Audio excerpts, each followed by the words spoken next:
안녕하세요. 네, 오늘은 다육이의 떠오르는 청년 농업가 김도원 농업가를 소개하려고 합니다. 네, 반갑습니다. 안녕하십니까. 네. 안녕하십니까. 네. 저는 사전조사하다가 굉장히 특이한 점을 발견했는데 원래 운동선수였잖아요. 네, 그렇죠. 아니 근데 운동선수로 잘 나가다가 어떻게 하다가 다육이 사업을 하시게 됐는지. 남 밑에서는 일을 못 하겠고 내 사업을 뭔가를 하고 싶은데 과연 장기적으로 봤을 때 안정적인 삶을 살 수 있는 게 무엇일까 고민을 하다가 어렸을 적부터 봤던 이제 농사를 해보자. 네, 먹는 거는 탄저병이니 뭐니 안 되겠고 고정적으로 안정적이게 장비 없이 할 수 있는 게 뭔가 있을까 찾다 보다 원예로 들어오게 됐어요. 다육이로. 그러면은 다육이 사업을 하신 지는 얼마나 되셨어요? 다육이를 본격적으로 사업화를 시킨 거는 2년 정도 됐습니다. 23개월. 네. 와, 그럼 23개월 만에 이렇게 자리를 확실하게 잡으면 굉장히 빠른 속도로 자리 잡은 것 같은데. 그렇죠? 근데 아무래도 요즘 코로나로 인해서 네. 식물 인테리어로 많은 분들이 식물을 키우는데 다육이도 많은 사람들이 찾고 계신가요? 네, 공기정화 식물로 어쨌든 다육이 친구인 스투키부터 시작해서 다육이도 원래는 아무도 몰랐던 식물이 코로나로 인해서 좀 더 캐파나 시장이 커진 것도 있고 이제 다른 식물들이 원예용 식물들이 안 되면서 코로나 때 공기정화 식물로 이제 좀 올라오면서 사전에 인터뷰를 하다가 그때 되게 재밌던 얘기를 했던 것 같은데 단위 면적 그러니까 평당 단가가 현재 대한민국에서 제일 압도적으로 평당 단가에 비해서 제일 높은 수익을 낼 수 있는 건 딸기잖아요, 사실. 네, 근데 앞전에 다육이가 평당 단가 딸기를 싸대기를 때릴 수 있다 라고 하시는데 어떤 이유 때문에 그렇게 얘기하시나요? 일단은 다육이가 뭐 많은 농가들은 아니더라도 몇 군데 농장에서 일단 그 두수 한두에 제 손바닥만한 사이즈의 가격이 3천만 원, 4천만 원 하는 것들이 있어요. 근데 이제 보통 그냥 제일 저렴한 다육이 기준으로 그게 두수 하나에 1,000원인데 이제 이게 한 평에 1,000개 정도가 심으니까 이제 뭐 1,000원 곱하기 1,000개를 했을 때 나오는 수익이 다육이 평당 단가가 되지 않나. 그래서 이게 딸기 뭐 다 키로수로 나가잖아요. 이건 두수로 갑니다. 키로수에 4만 원, 8만 원, 다육이는 한두에 4만 원으로 갑니다.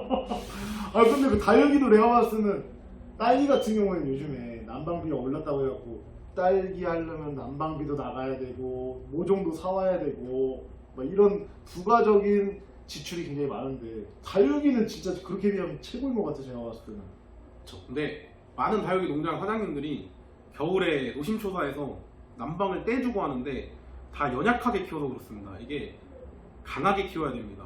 그냥 영하 17도에서 버티게 하고 굶기고 어쨌든 반려식물이니까. 근데 참 특이했던 거는 다육이 국내 시장 판로보다 지금 수출로 돈을 더 버시는 걸로 알고 있는데 그럼 수출하는 데까지의 과정에 대해서 수출 판로 개척에 대해서 말씀 좀 해주실 수 있을까요? 수출 판로 개척이 처음에는 이제 항상 얘기하는데 50만 원으로 시작을 해서 지금 굉장히 좀 매출이 많이 나오는데 그냥 50만 원으로 다육이를 사서 이메일을 돌렸더니 150만 원이 되고 150만 어디 이메일에?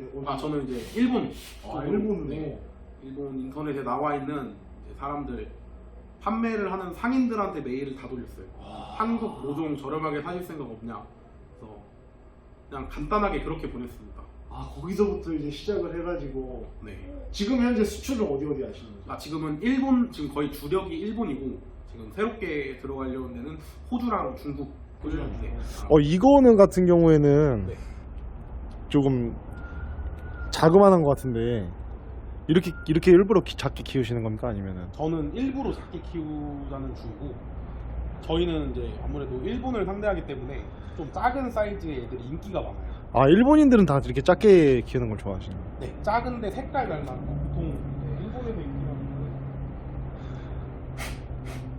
이런 친구들 이거는 이제 교배종인데 알바뷰티랑 린지시아느라는 친구가 교배된 친구라서 두 얼굴을 다 갖고 있는. 두 얼굴을 갖고 있는. 근데 다육이가 비싸면 막 3천만 원, 4천만 원까지도 한다고 하는데 네. 일반인이 봤을 때 사실 그놈이 그놈이에요. 예, 그놈. 근데 혹시 같은 다육이야도 전문가들이 봤을 때 다른데 네. 이 다육이가 비싼 특징에 대해서 혹시 좀 설명 좀 해주실 수 있을까요? 비싼 특징은 일단 환엽이라고 입이 뚱뚱한 친구들이 있습니다. 똑같은 종이어도 입이 뚱뚱한 애들을 비싸게 파는 농장분들이 많고 실제로 인기가 더 많고, 근데 그거는 정말 제가 얘기했듯이 스토리텔링이 잘 돼서 설명을 누군가가 잘했고 마케팅을 잘해가지고 모두가 환엽을 찾고 똑같거든요. 똑같은 종이고. 근데 사전에 네. 다육이도 투 컬러를 내면 많이들 이제 하는다고 그거는 하시는데 금이라고 하는 건데, 이제 노란 색깔 줄이 들어가는 그거는 관엽식물에도 있는 알비노 같은 건데, 이제 금을 내는 거는 사실 저는 그렇게 좋아하진 않습니다. 사실은 어떤 부분 때문에 의미합니까? 가격이 매일매일 달라지고 파는 사람조차도 가격을 모르기 때문에 사실 원가라고 할 게 없는 제품이고, 그렇죠.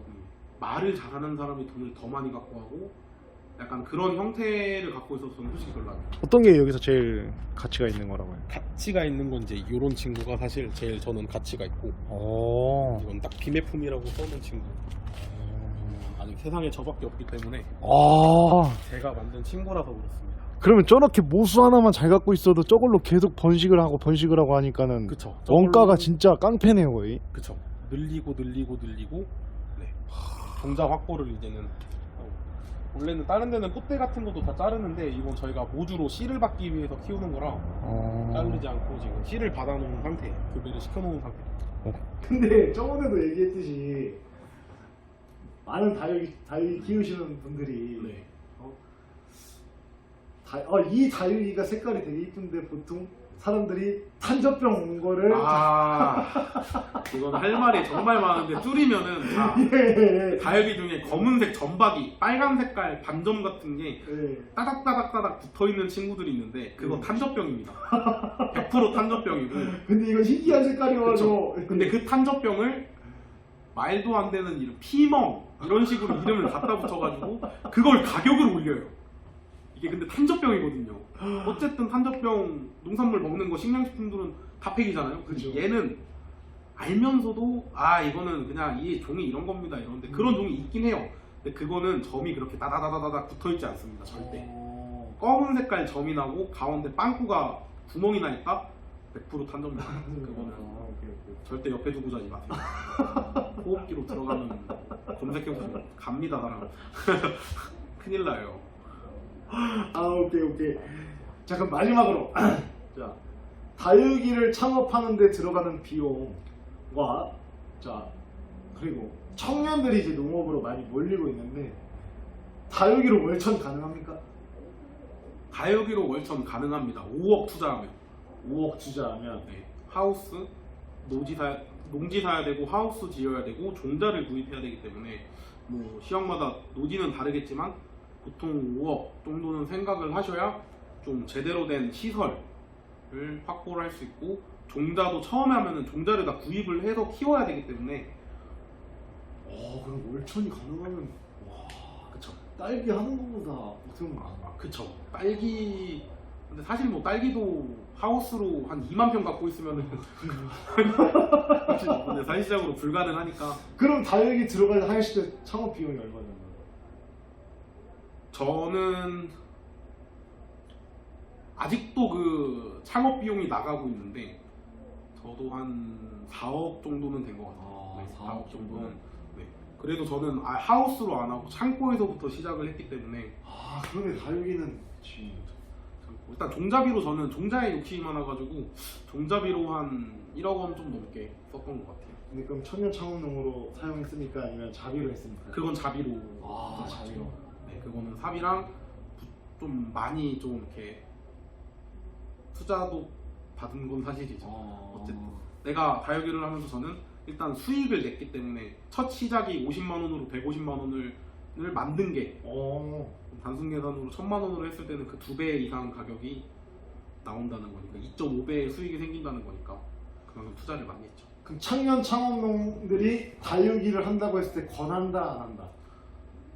권하지 않습니다. 어떤 이유 때문에? 진짜 밤새 노력하고 모든 학명을 다 외울 수 있고 교배치에 대한 치수 퍼센테이지를 공부를 할 수 있으면 추천을 드리지만 그게 아니라면 그냥 나는 키워서 파는 게 주력이고 당장 10만원, 20만원이 중요하다면 다육이는 안 된다고. 그런 사람은 버섯해야 됩니다. 버섯. 따서 팔고 로컬 납품하고 학교 납품 들어가고 군납 버섯해야 된다. 아 근데 저 앞전에 저한테는 네. 그거를 권했었잖아요. 아니. 키핑장. 키핑장. 키핑장은 어떻게 되나? 자, 키핑장은 저는 정말 괜찮다고 봐요. 키핑장은 정말 괜찮다고 보는 게 이제 한 다이를 빌려주고 그거에 대한 임대료를 받는다고 생각을 하시면 되는데 이제 뭐 보통 5평을 빌려주고 10만 원 정도를 해요. 하우스 300평만 지어도 이제 300평 중에 뭐 한 50평 빼고 250평을 이제 5평당 10만 원씩 해서 빌려주는 형태의 고정 수익이 생긴다. 두 번째, 내가 키우면서 그분들한테 진짜 이쁜 비싼 물건을 키워서 그분들한테 팔아서 수익을 만들 수가 있다. 고정 거래처랑 안정적인 수익 둘 다 만들 수 있는. 그래서 차라리 다육이를 하는 것보다 키핑장을 더 선호한다. 농장을 하기보다는 키핑장을. 네. 근데 저번에도 얘기했듯이 만약에 다육이의 팔로가 부족하신 여러분들 약속했잖아요. 다육이가 팔로가 부족한 사람들은 그쵸. 언제든지 연락 주셔도 된다고. 네? 그쵸. 근데 국민이 가격을 2,000원 막 소매가로 준다. 이거는 많은 분들이 그러시는데 진짜 이게 유통가가 정해져 있지 않은 아직 시장이기 때문에 보통 사람들이 파는 이제 뭐 많은 지역 농장 사장님들께서는 거의 정해진 가격이 있는데 그것도 모르시면서 이거 아니면 안 팔아 이러시면 안 사면 그만이거든요. 네, 그런 건 안 해주셨으면 좋겠습니다. 저도 어떻게든 물건을 사서 팔면 저도 남는 거니까 제 물건을 팔면서 같이 팔 수 있으면은 상생이 되니까.